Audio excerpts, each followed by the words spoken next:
Hi everyone, welcome to the 12th Standard English class. I'm Jasmine and this is the 22nd module. In this module, we're going to continue with the chapter Low Spring, written by Annie Jung, taken from the book Flamingo. In the previous module, we have seen how the author was unveiling the stories of people from the slum, especially a young boy called Sahib-e-Alam. Now let's continue. As you read the chapter further, you can see the writer describes the area where these rag picker boys live.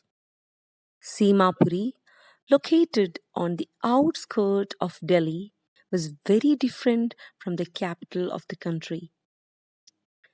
In 1971, when these rag pickers had migrated from Bangladesh, the area had been a wasteland.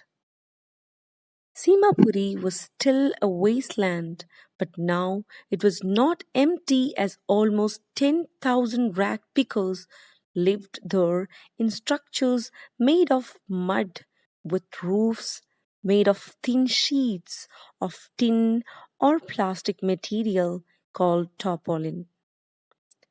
There was no sewage, drainage, or running water facility in Simapuri. They lived in unhygienic conditions. It was a piece of wasteland where the garbage of the city was collected. These people had started living there illegally.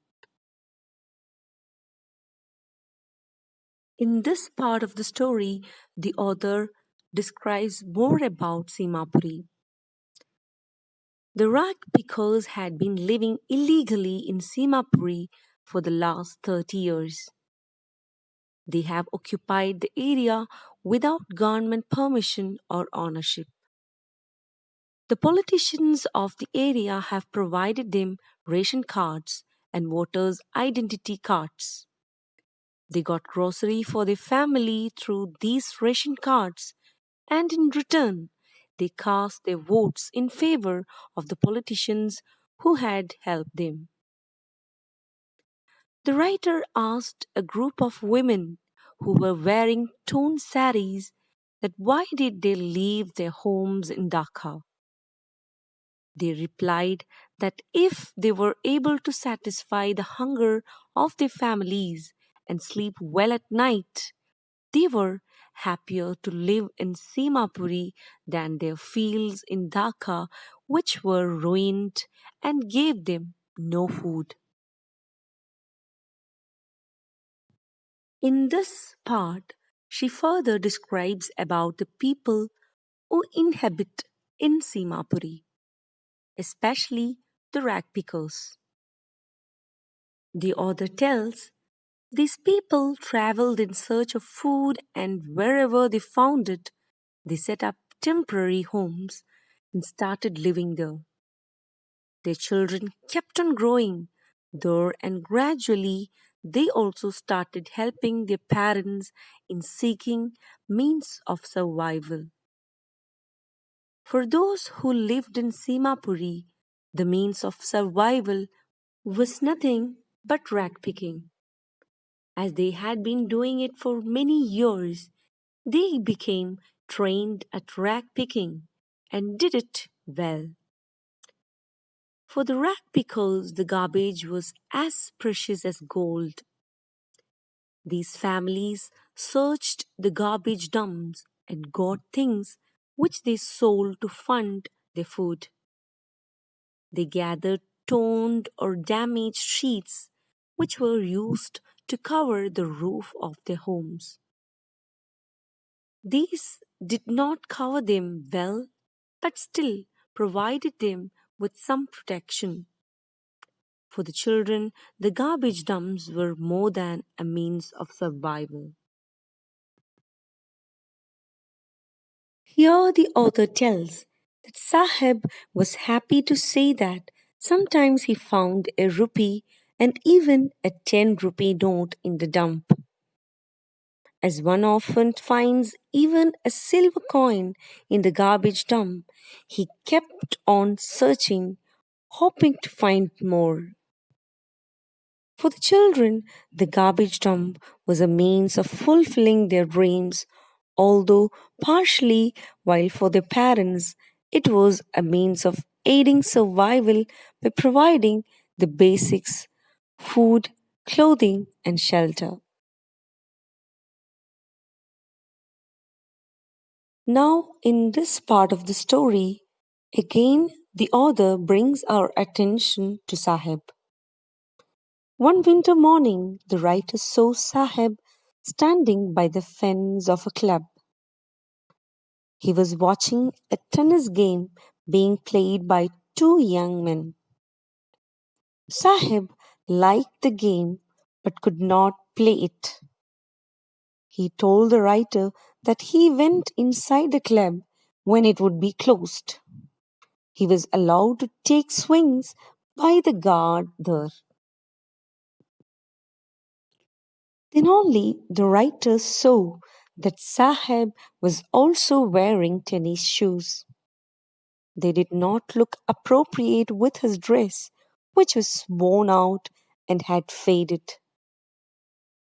He told the writer in an attempt to justify himself that someone gave him the shoes. She, however, figured out that he had got them from a garbage dump. They must have been thrown away by a boy from a rich family, as he did not want to wear them any more. Probably they had a hole or two in them, due to which he did not want to wear them. On the contrary, Sahib was not bothered by this fact and had no problem wearing them, as he could not afford anything better than that. He walked barefoot, and to wear a shoe, even with a hole, was like a dream for him. Although, due to the garbage dump, Sahib's dream of wearing shoes had been partially fulfilled, but his desire to play tennis would never be fulfilled. In this final section of the story, the narrator tells us about the plight of street children and how they are forced into labor at the early stage of life. As you read the final section, you can see one morning the writer met Sahib, who was on his way to the milk booth. He was holding a steel container. He told her that he had got a job at the nearby tea stall. He happily tells the author that he would earn 800 rupees a month and get meals free. The writer asked him if he liked the job, because she felt that Sahib has lost his carefree look. As now Sahib was working for someone else and was carrying his master's container, he was burdened with responsibility. Earlier, as a rag picker, Sahib would carry his own bag and was his own master. Now he was no longer his own master. With this, the author closes the first excerpt. Now it's time to wind up the module. I hope the session was helpful to you. Thank you.